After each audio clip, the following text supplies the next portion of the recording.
Hey everyone, welcome to the video. I'm MMA Tizzer, and in the last 24 hours or so, some breaking news has dropped.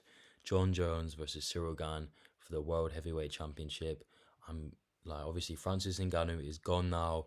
He's probably going to go and fight in the PFL for like 5 million a fight, to be honest, because he had contract disputes with the UFC. But anyway, the UFC clearly don't need him, and they're moving on with this for the heavyweight event in UFC 285.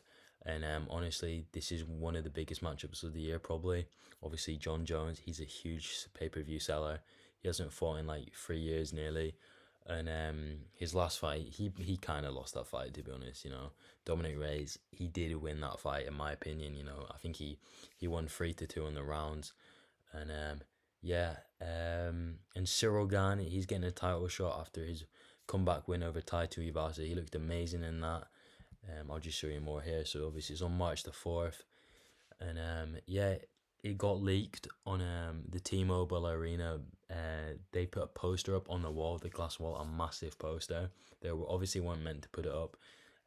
They revealed everything. So Dana White just decided to come clean and just clarify the situation and what was happening. And he announced that they've cut Francis Ngannou, they've terminated his contract or something like that.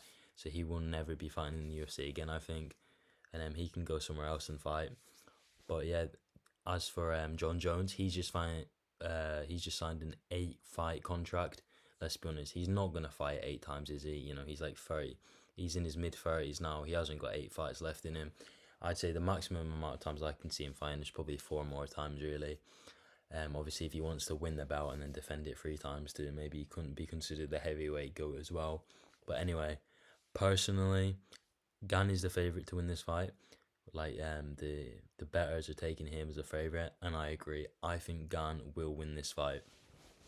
And people are gonna say, "Oh well, you've got the wrestling of Jones. He's a good wrestler," and it's true. Jon Jones is a better wrestler than CIRYL GAN. There's no denying that. But CIRYL GAN is big. He's a big guy. I think he's 6'4", and he's like 255 pounds. That's what he weighs in at roughly, right?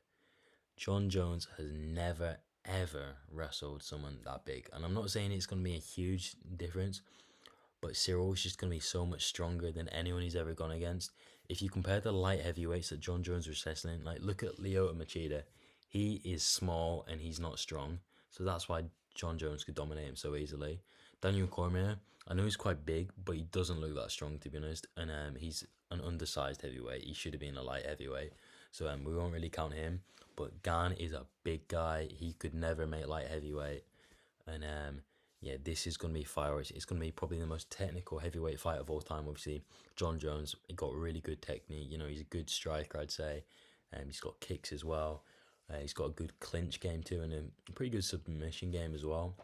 And then obviously CIRYL GAN, his footwork is incredible. He's got the best footwork in heavyweight history, I'd say.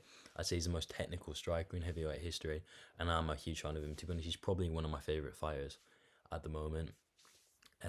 Just because he's a really likable guy, he's funny, and he's French. There's not many French fighters, they're just kind of up and coming now, especially after the Paris main event. That was insane. He really got the Paris fans going, and yeah, CIRYL GAN, he's striking. He's hard to work out. Yeah, he got very 3 dimensional striking. He mixes up the leg kicks. He can do high kicks, combos, feints, things that people that Jones has fought can't do. Like Jones was getting pieced up by Dominic Reyes, and I'm not gonna take away from Dominic Reyes. I think at that time in his career he was a good fighter, but he is not on the same level of striking as CIRYL GAN. CIRYL GAN is very technical, especially for a heavyweight. So yeah, I will be taking CIRYL GAN to win by decision, and I think at the end of March the 5th, he will be the heavyweight champion, which will be a good thing to see. But if Jon Jones wins, fair enough. He's an amazing fighter. A lot of people consider him the GOAT, which is fair enough. But yeah, obviously Jon Jones can win as well. I'd give like CIRYL GAN a 55% chance of winning compared to like a 45% Jones. Like it's nearly 50-50. But I just think CIRYL GAN, he's been training with Dagestan wrestlers, I've heard, in the past like year or so after he got taken down by Francis and just like laid on top of to lose the fight on decision, which is a bit of a shame because I actually thought he won that fight as well. But yeah, I think he's been improving his wrestling apparently, His wrestling was never bad. He's got a few submissions, but the people he's pulling it off against weren't very high level. So obviously you can't really prove it until you go up against good wrestlers. So yeah, I expect his wrestling to have improved. He needs to, maximize his takedown defense because Jon Jones is going to be shooting in this fight, especially if he's getting pieced up on the feet. He's just going to resort to clinches and try to go for trips and takedowns. You know what Jon Jones is like. He's crafty. He's got high fight IQ, and he'll make the right decisions to try and win the fight. I mean, I wouldn't be surprised if he went for a few eye pokes and CIRYL, because let's be honest, CIRYL, he's too nice to do that to Jon Jones. He ain't going to be poking Jones in the eye, and if he does, it's by accident, because his stance, he does kind of leave his fingers out there, which is a bit of a dangerous thing to do, but oh well. So yeah, CIRYL GANE, I think he's too technical for Jones on the feet. I think it's a whole new, it's going to be so new for Jones, and I don't think he's going to be able to adjust. It's like he's been thrown in there with the Wolves on his first fight at heavyweight. Maybe if he fought Stipe Miocic first, I think he'd win that fight. Stipe, he's kind of past his prime now, and he's not a massive heavyweight either. He could probably make light heavyweight if he really, really wanted to. But yeah, I think Jon Jones is going to struggle in this match. But yeah, either way, it'll be fireworks, and I'll be sure to be watching that. But yeah, it doesn't really matter because at the end of the day, we have a more active champion at the end of that night, no matter what. Because Jones, he fights more than Francis. Jon Jones isn't very active, but at least he fought more than Francis. I think he's fighting like once a year, maybe twice a year if you're very lucky. But Francis was fighting like every year and a half, which is just, if you're champion, you can't be doing that. You know what I mean? Like, you're hardly a champion. You're rarely in the cage fighting. You know what I mean? But yeah, it's a shame that Francis held the division up for so long because he hasn't fought since January of 2022 when he beat CIRYL, even though he shouldn't have beat him. But it's whatever. Anyway, moving on. So there's my pick: CIRYL GANE by decision, winning the heavyweight championship. Moving on. More big news: UFC 286 main event has been confirmed. I already thought this was going to be the main event. I think it was, most people knew this was going to happen. There was rumors that Usman was injured and Jorge Masvidal was going to come in on a replacement fight against against Edwards, sorry, because of that unfinished beef. But let's be honest, that was never going to happen, was it? Um, uh, Jorge Masvidal, he does not deserve a title shot. He's coming off like a 3-fight losing streak, and the only reason it would be somewhat relevant in the first place is because like 4 years ago, Masvidal punched Leon Edwards like 3 times, and he's still going on about it to this day. But anyway, this is a much better fight, and I'm looking forward to it. And I think Edwards wins again, to be honest.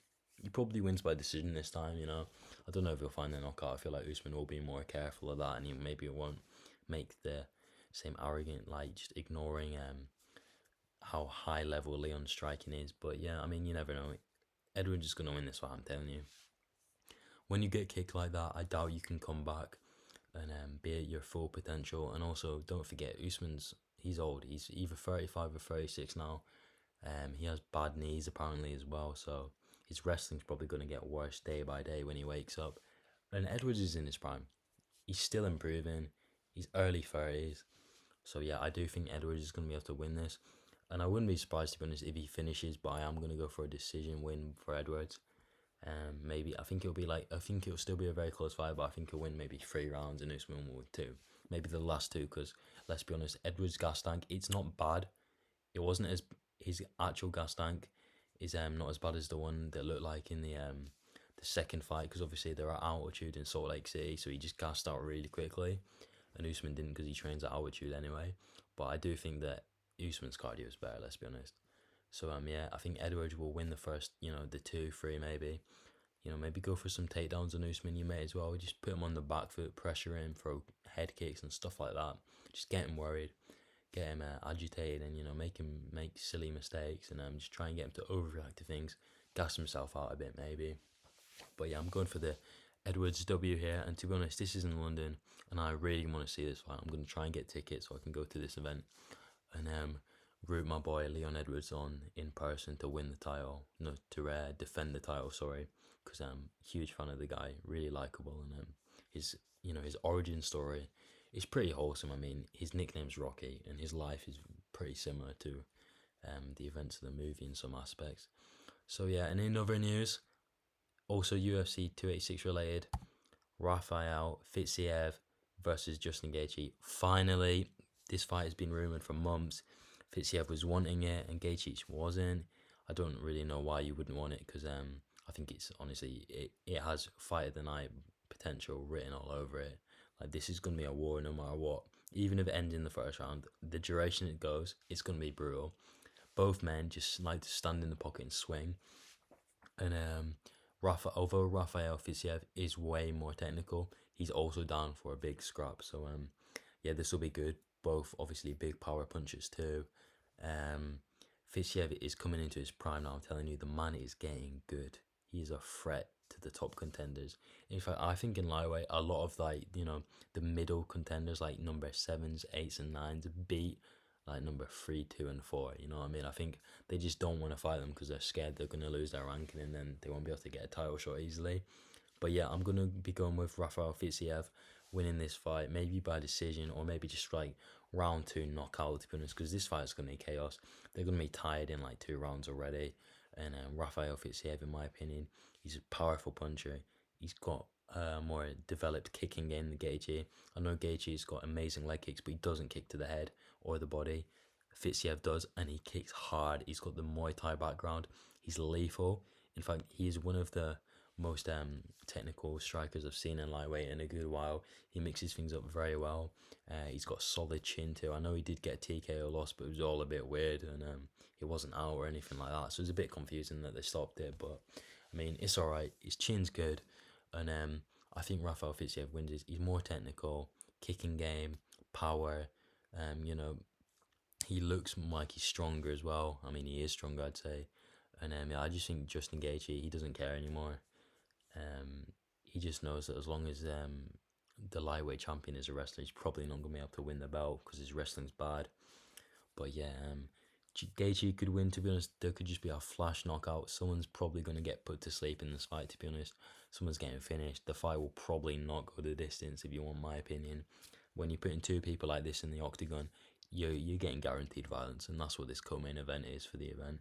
So yeah, I'm just glad it's a co-main event. It's a good match, and I'm sure the London crowd will absolutely love it.